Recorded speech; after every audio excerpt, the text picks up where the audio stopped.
Hello and welcome to The Gist. I'm your host, Chris Vetrano, here every week to break down all the things happening in pop culture. And today we are going to dive right in to that Real Housewives of New Jersey reunion, the conclusion of all conclusions. My God, was it thrilling, terrifying. I mean, this is truly epic television. And I know some of you disagree that this season was firing on all cylinders, but even if you didn't like this season, this final episode, wow, we have so much to unpack in it, and I'm going to do it today. But before we get into that, a couple of quick logistical notes, a little update for all of you. So as you know, Jersey has come to an end. Scandival has come to an end. I'm currently letting our recaps go for Real Housewives of Atlanta, even though they had, they picked up steam a little in this last week's episode. It's just not enough yet. I'm still not like gravitating towards this cast the way that I would like. And Real Housewives of OC is just getting started, and I still haven't been able to fully sink my teeth into whether or not this season has anything. And so I decided that this is the right time for me to take a little bit of a summer hiatus from the recap Bravo breakdown episodes that are delivered to you on Mondays. And so I'm taking a bit of a pause on those. As I said, we're going to walk through Jersey today and put a pin in the Garden State, which, my God, we should call it the Dark Clouds State after today.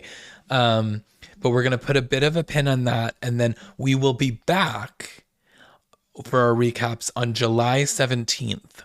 So on July 17th, we will have the new ladies of New York to talk about. That's right, the RHONY premiere will be coming that we will cover.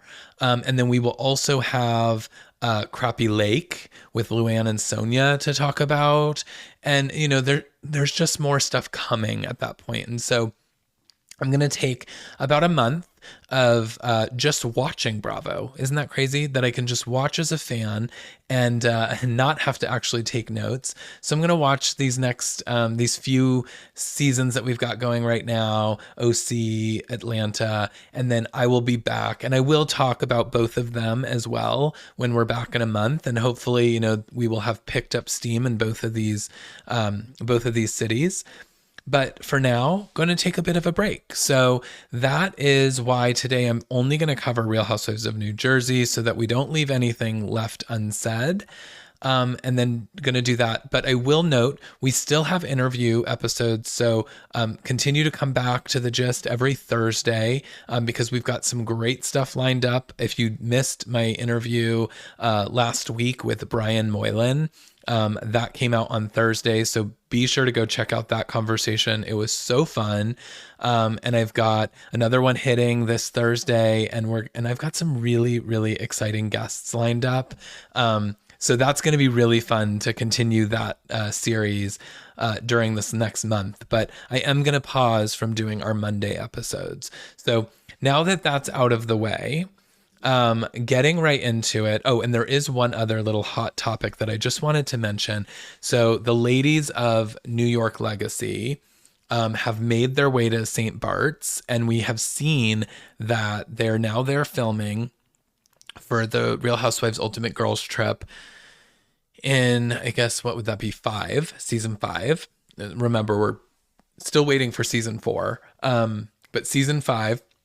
And the rumors are that Bethany and Jill are both going to show up because they've both gone radio silent on social media. And if you know Bethany, she's posting on there every 30 minutes. So people are wondering if the producers are doing a really good job of keeping them under wraps and if they're going to make some kind of like explosive return to the St. Bart's scene, which I just think would be epic. So TBD. Because I could also see them coming in on if they're there for let's say 7 days, I could see them coming on day 4, letting the women just think that they're there to have a great time. And then Jill showing up there the first time, really just shocking them all poolside. for the final few days, which would also allow them to get the paychecks they want per episode, but for Bravo and Peacock not to have to pay out quite as much in order to get these ladies back. So that's my theory. But I don't really know. I just think it would, maybe I'm trying to manifest it because it would just be so epic. But that's my little like hot topic on the RHONY Legacy stuff that's happening currently. But now shifting gears into what was probably the darkest episode of Housewives that I think we've ever seen. And we have seen a lot of things. I mean, let's not forget, Teresa has gone to jail. We saw Teresa come home from jail. We saw Teresa's husband call her a see you next Tuesday. We've seen so much darkness. And I'm just talking about Jersey, but we've seen darkness all over the place. I mean, we've seen the Taylor Armstrong, when Russell killed himself. We saw all kinds of like really dark storylines, but nothing compared to this final hour of this season. I was shooketh. So we start off the episode. The men have come out to join the ladies for the first time. Its tension is so high in that room. People are not looking at each other. People are looking at each other with like, that Jersey stare that's just like says, I've got somebody in my back pocket that or as Dolores kept saying, sleep with one eye open to Melissa. Like that was the look that everyone was giving each other. It was wild. And Andy's there trying to break the ice with the intros. He's like, Bill, should I get Botox? And I love Teresa's like, yes, you should. Yes, you should. I think you should. And, he's trying to like be kind of fun with the guys and, really break the ice. But then he throws it over to Louis and he's like, and Louis, tell us about these PJs. What was that all about? And, Louis tries to explain what was going on there. He's like, I was trying to be endearing to Joe in that moment. It came off really wrong. I don't wear his PJs. Teresa was cleaning out, some old stuff that she had bought for him. And there was a pack of PJs that he never got to wear. And he was wearing those in honor of him in some kind of way. And so he was like trying to explain that it was endearing. People were kind of laughing under their breath and whatever. But then it's from there, it's like we couldn't hold back any longer and everything just kicks off. It's like Teresa's off at the races. Her and Joe are just like going after each other.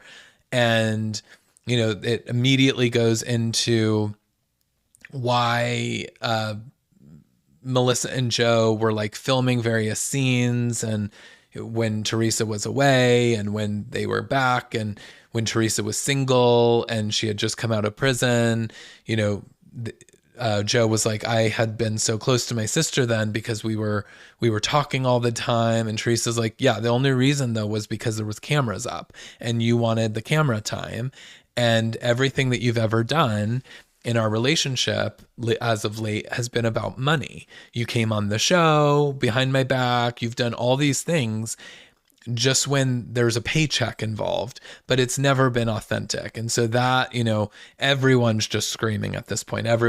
Even Rachel Fuda, who has no skin in this game, she has just arrived at this ball, and girl, she needed to take several seats because she wasn't even there for any of this. So, but even she's going at it all.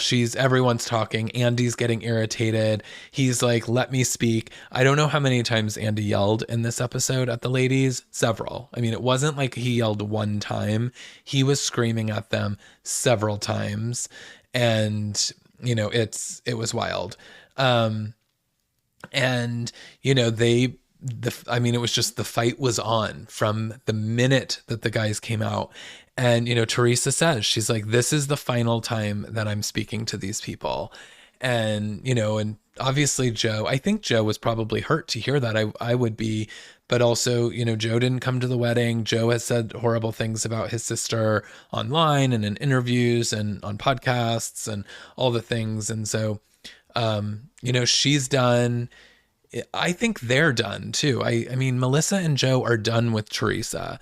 The only reason I don't think that they're saying it is because they know that if they say it, producers are like, well, then you're done with the show because you're not willing. And I think that they were like, they went in with we have to be willing to keep the door open because we might get kicked off the show if they choose Teresa over us.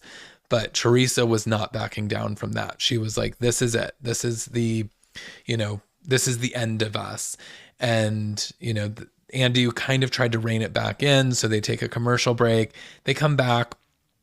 And by the way, I watched this episode on Peacock, and because after the success of Scandival showing up with these supersized, uncensored versions of the episode, they delivered us the uncensored version of this final episode of Jersey, which I almost didn't even notice it as much this time. There was a couple of times where, Teresa threw out some F-bombs that I was like, oh yeah, that's right. It's uncensored. But it's brilliant. I don't know why Peacock isn't doing this just every episode of Housewives or any Bravo show for that matter. Just give it to us real time and the real way. I don't need it uncensored if it's not, if we're not worried about the commercials and the advertisers and all the things. So, but after the break, we get back, we go to Marge and Joe talking about living with Lexi and the toddler. And, they're just, honestly, it's a little boring. We get, a guys montage of all the fun that the guys had, throughout the season.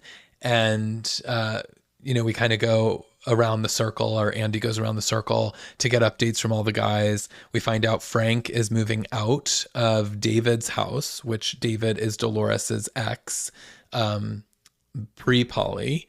And now he's moving in with Brittany, his girlfriend. And I've got to say, Frank is a little bit strange. And I said this in a previous recap episode that normally I'm a Frank Catania stan.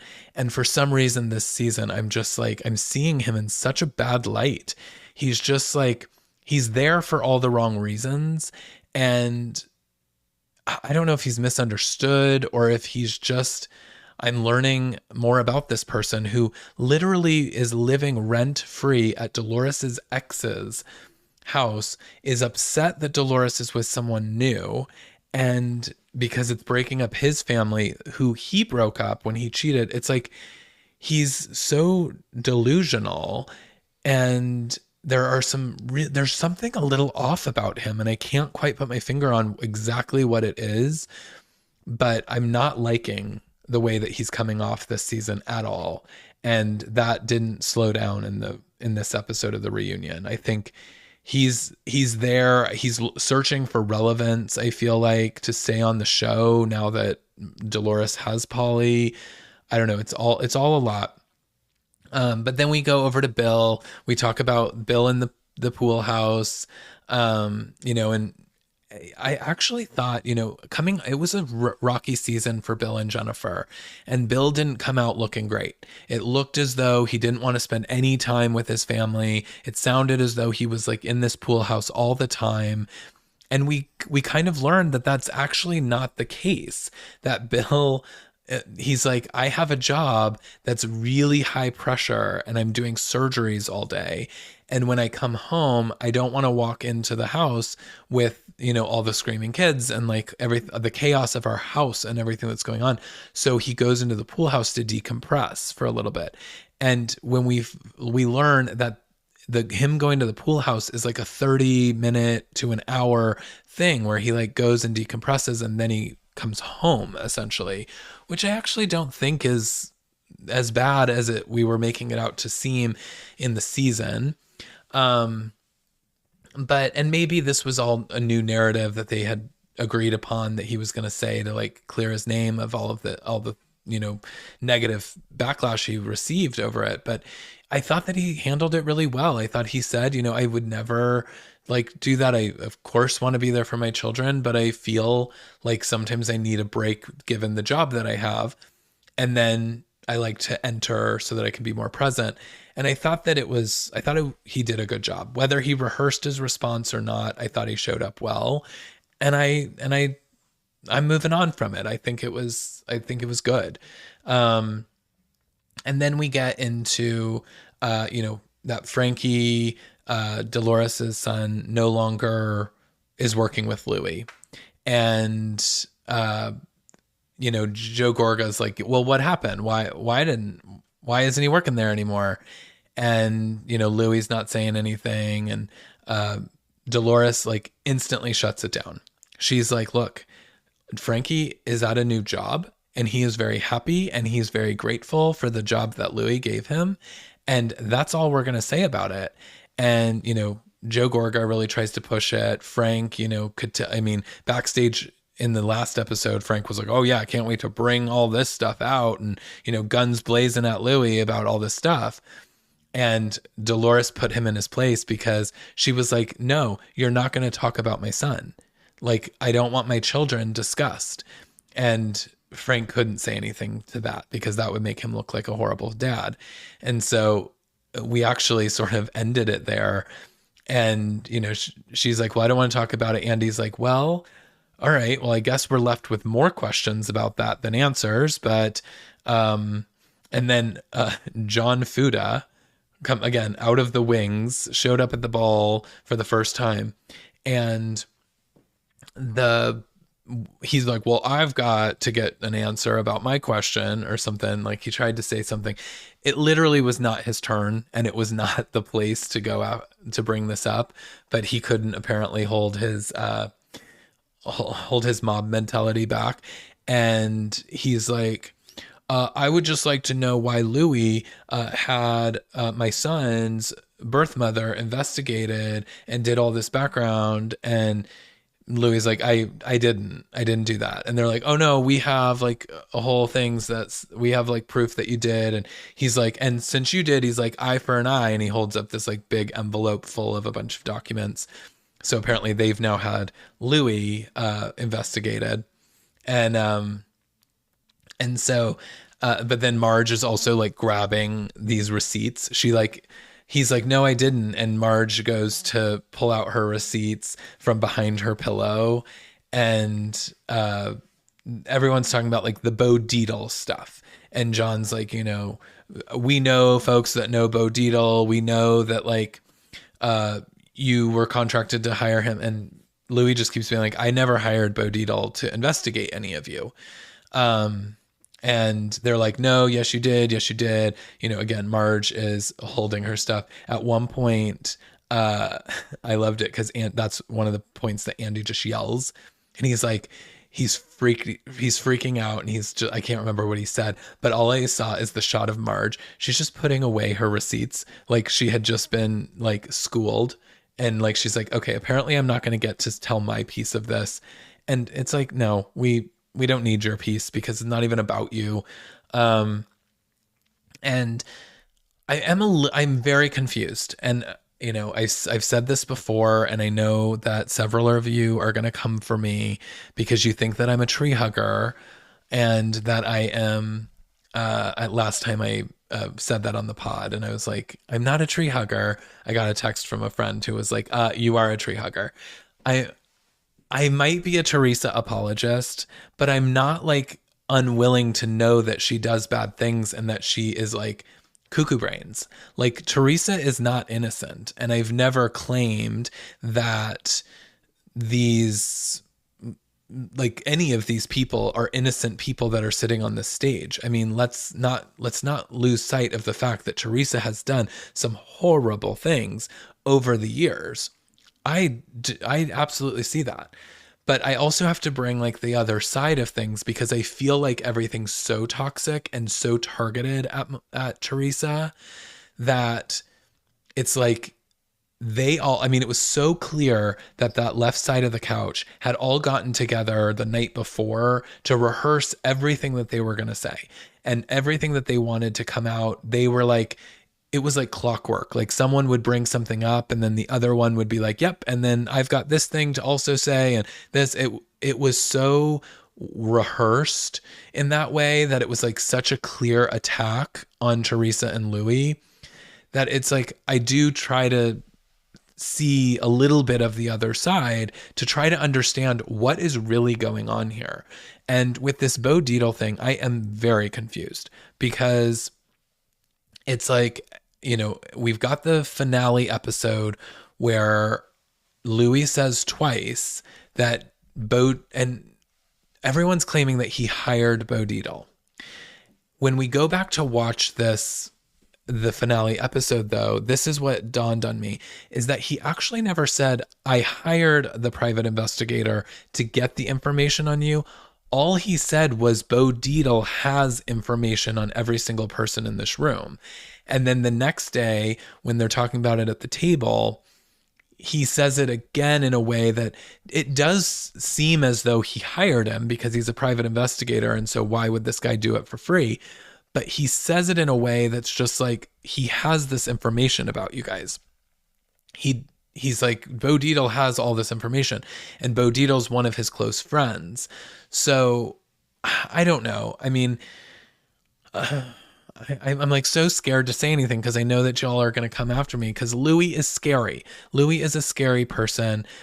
He really doesn't look like he's got two thoughts to string together, and it's really hard to follow his stories because I'm sure that he's lying through his teeth in a lot of this stuff.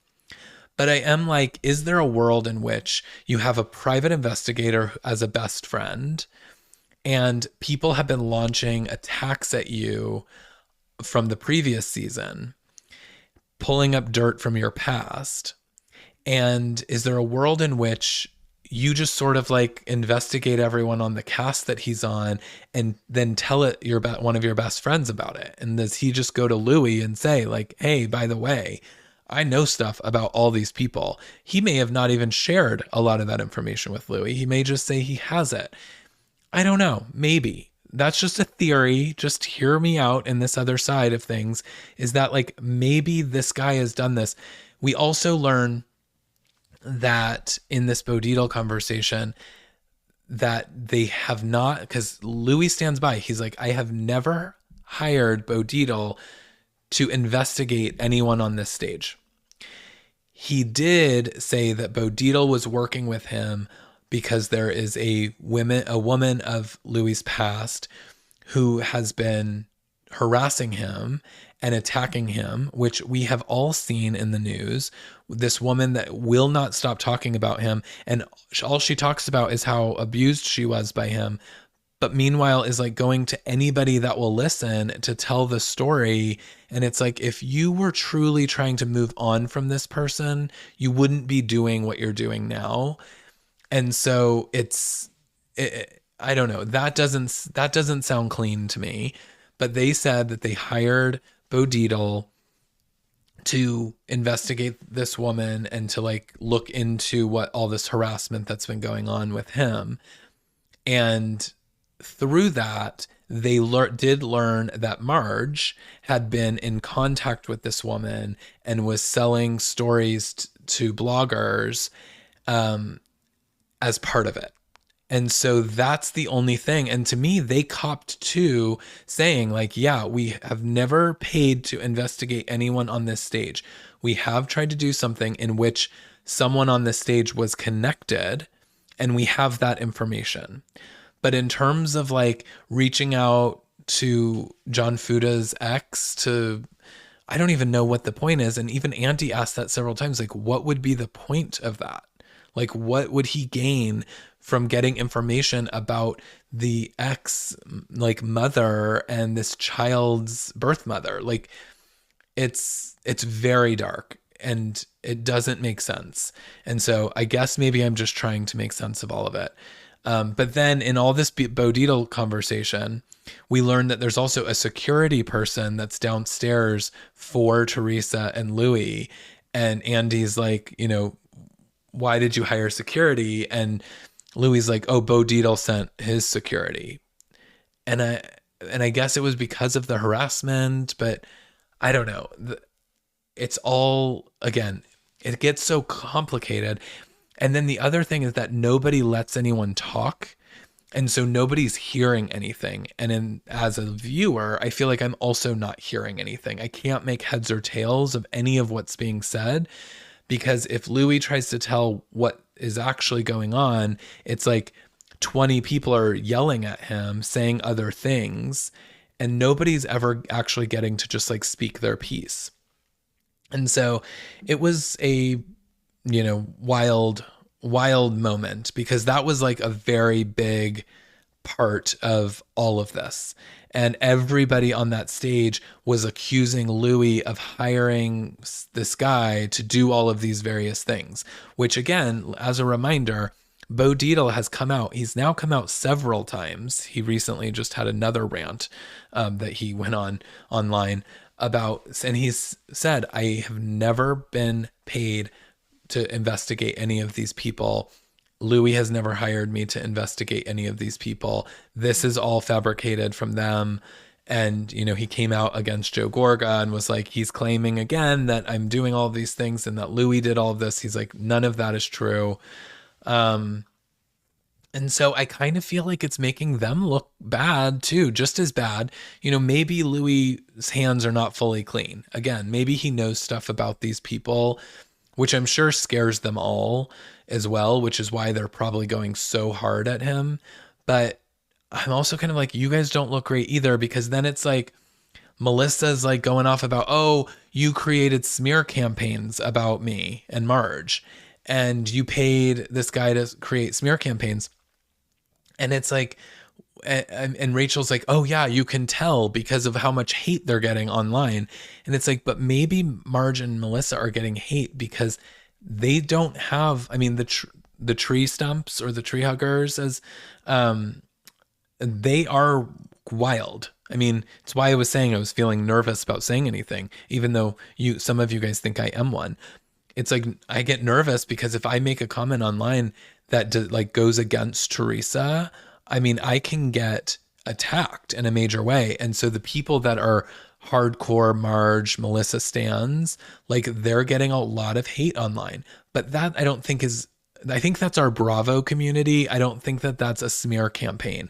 And by the way, I will say Melissa and Marge don't need people to be hired to smear their name. They have both done horrible things. I will actually even put Melissa out of this a bit.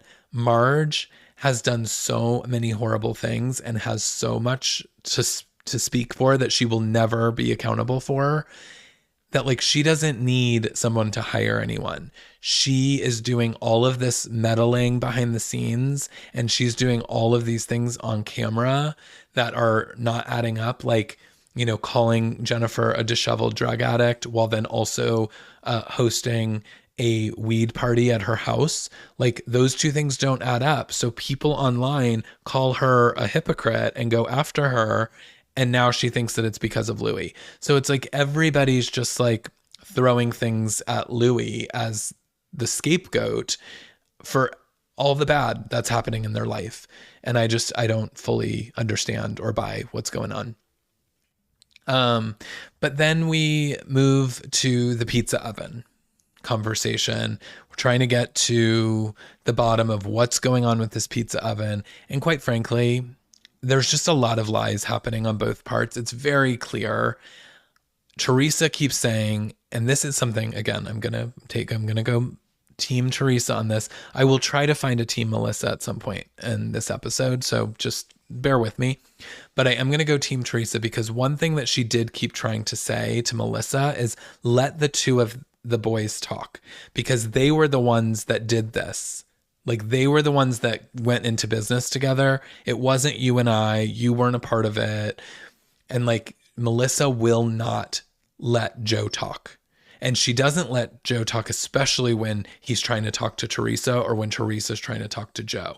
Like, she gets involved every single step of the way, which also made it very complex to try to get through anything or get to any kind of resolution on anything. But with the pizza ovens, it sounds as though Louis and Joe had a conversation. Joe brought him this idea, which Louis admitted to right from the get-go. He said, Joe brought me an idea about pizza ovens. He wanted to, do this business. with his sister. We had a conversation. We met a guy. We bought pizza ovens. I paid the bill. And we ended up with a bunch of pizza ovens in a warehouse that we paid for. And he even says that at one point they had a conversation about branding. And he was like, Joe wanted it to be like Gorga's Pizza. And I had suggested Skinny Italian since there's already a brand name for that. And, we never really went anywhere, but he was like, I asked Joe, do you want 5%, 10%? What do you want? Because Joe had never put up any of the money for this. And, the whole time that Louis is trying to explain this, Joe's screaming at him and Melissa's going crazy. And so it's like, we never really got anywhere beyond that. Joe claims a very different story that he says Louis ghosted him.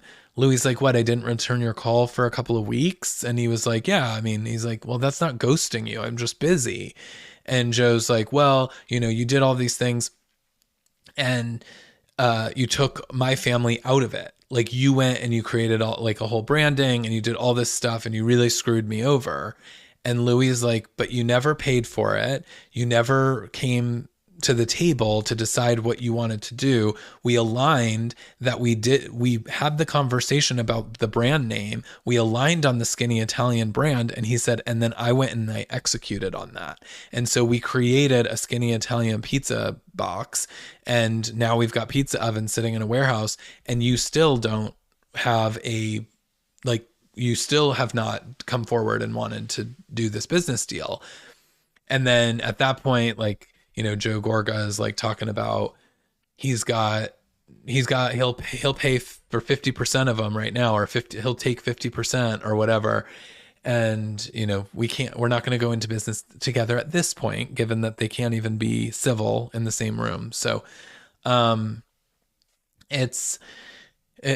we didn't get anywhere with it really. It's just ultimately two sides of the story. Nobody's seeing the other side. And then Andy rehashes that Teresa thinks that maybe Joe and Melissa had something to do with her going to jail, in which Frank steps in and says that he was his lawyer during the time and removes his AC Priv and says, I know what happened in this moment. The feds wanted to talk to Joe and Joe never showed up for that conversation. And Teresa's like, yes, but he did talk to Joe Giudice's partner, who is the one that ultimately turned him in. And he was the one that was saying things. So that also is still not clean to me either. And quite frankly, I'm waiting for Jacqueline to come forward with everything she knows, because she seems to be the one that knows what really went down. And Teresa's buying it. So I don't know. We gotta see what Jacqueline knows about all of this, because it's, like I said, it's very dark. And if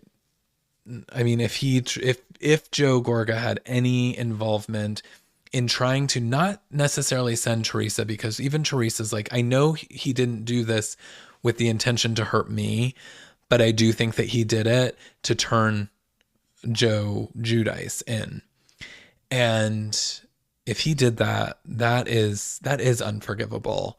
And that's, again, where I tend to be like, if this is really happening, Teresa has a point.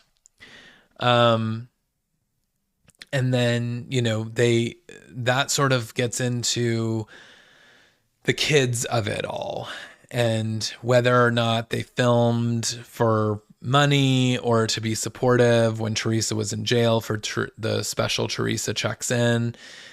And, Teresa's like, we did it because, or they did it because they were getting paid to do it, not because they were there to support my kids and put food on their table like they're saying that they did. And it's that in going into the kids, that's where uh, Joe says something to the effect of like, Gia and Gabriella, like they shouldn't be involved, like it's so horrible that my sister's like bringing them into all of this. They shouldn't even know. They should just be like, oh, I love my uncle. But the reality is that he's the one talking about them on the podcasts. He's the one that's saying the stuff that's upsetting them. It's not because Teresa's bringing it to them. It's because he's saying it. So that was confusing to me because you can't say they shouldn't be involved, but you're the one involving them. And, and so Joe's like, I was there for them. And Teresa's like, because you were getting paid. And one of Melissa's like clapbacks at that was, well, we were only getting paid half of what you were. So we were doing you a favor. So I guess getting paid half of what Teresa was getting paid for the Teresa special um, didn't sit well with Melissa. So at least she was honest there. There, I'm Team Melissa. She was honest at the moment. She got paid half, and she, feels like she was doing a favor as a result of that.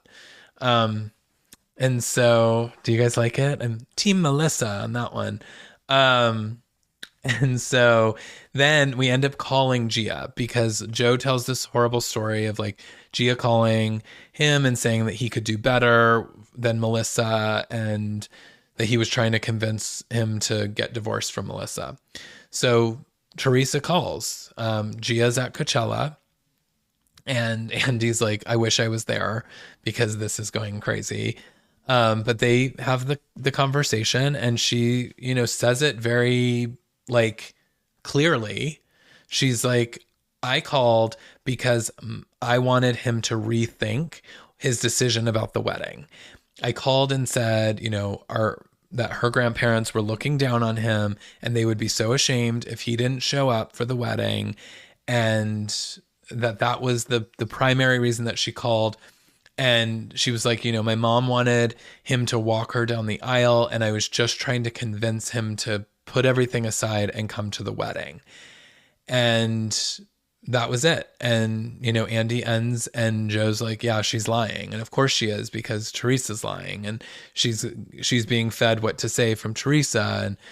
And, and Teresa loses her mind and, she starts crying and ends up walking off very dramatically. Melissa's loving it, loving that she, is walking off. And, backstage, they have kind of a rehash of what had happened. She's talking to Gia again on the phone, and it's like, he's lying. He's saying you said all of these things. And she's like, I didn't. And, we do learn, though, that Louis said that in a conversation with Gia, he said that she did say at one point, he maybe misunderstood me because I said, if him not coming to the wedding, like I said something to the effect of like, you could do better than that, but never said you could do better than Melissa. And Joe heard it a different way potentially. So I felt like Louis was trying to maybe find a pathway to resolution on that. But Teresa at this point was done. She's like, I don't even want to be out there with them anymore. Andy's like, look, you got to come back out. We're going to wrap up. We're going to send all the guys away. And then we're going to wrap up the conclusion. He's like, it's clear we're not going to get anywhere with this. So we just got to end at this point. And so she agrees to go back out. They have their, final moments. He, says before, Teresa and Joe don't see each other, is there anything you guys want to say? Joe's like, I will be by your side. If you were in a car accident, I would be right there. I would take care of you. Like, I love you. You're still my sister. And Teresa's like, I, don't buy it. And she didn't respond well to that. And, she probably should have said, like, you're my brother. And I really hope that would be the case. But instead she said something, along the lines of, like our dad always said, like, love me when I'm alive, not after I'm gone. And so I don't know. It was dark. It was a really horrible thing. I mean, when you really are thinking about this, like, yes, it's a reality TV show and there's so much in reality that's scripted and put together. But when you're seeing two siblings that were as close as Joe and Teresa were, like at this pivot where they can't even be in the same room and that they are truly talking about never speaking again in their life, it's really sad. And then they're, so the guys are going to go. Louis goes over to Joe and Frank to shake their hands and say, like, let's just move on. And, what did he end up saying? Like, he was just like, I wish you well or something. It was like Gwyneth Paltrow leaving the courtroom to the guy that accused her of running into her on the slopes. And it's like, he was like, I wish you well. Joe didn't look very happy about it. I got a little nervous, quite frankly. I thought that there was potentially going to be a punch thrown. But then Louis goes over to Rachel and John as they're trying to leave. And he's just like, look, I need to tell you guys, like, it's really important that I tell you this. Rachel, I think what you're doing with Jaden is amazing and you're a great mother. And I promise you that I never had you guys investigated. And John's like, no, you did. And if you want to be my friend, or if you want to like try to move on, the only way we're going to do that is if you admit that you did that. And he's like, I have proof that you did it and I'm not going to ever move on. He's like, I'm not mad for no reason. And Louis like, I didn't do it. Like, and so it was almost as if that was like going to start up again. And you could tell everyone was just like, we got to get out of here. Like, get the men out of here and get them separated because it's not good. Then we get the girls' final thoughts. Everyone kind of goes through, this emotional day that they've just had. Where do we all go from here? Who can move on? Who can't?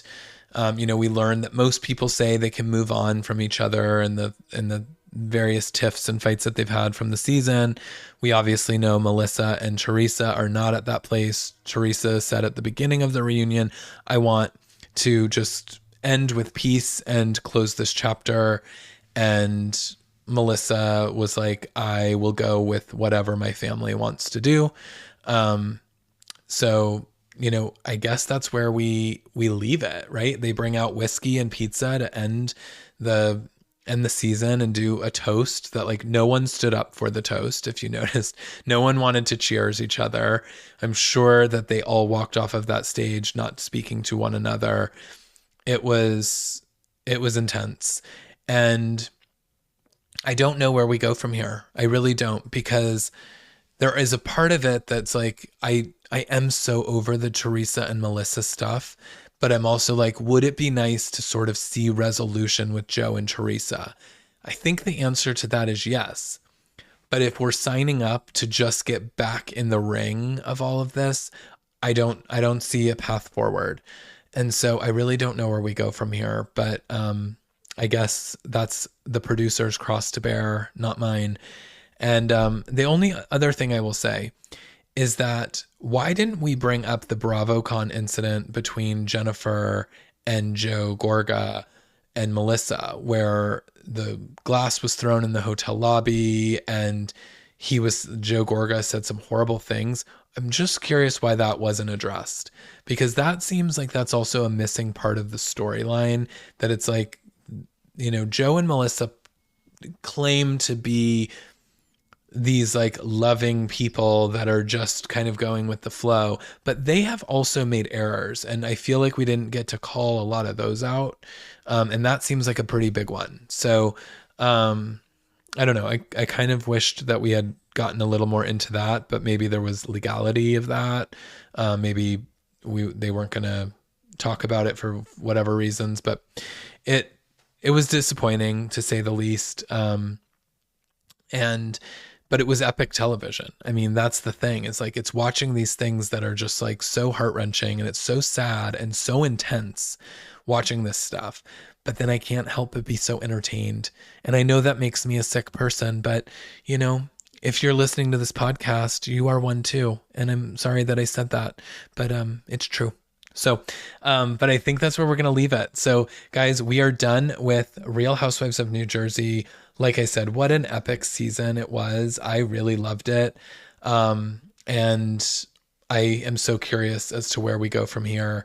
But as a reminder, we are taking a break from our Bravo breakdown recap episodes for about a month, for a little summer vacation.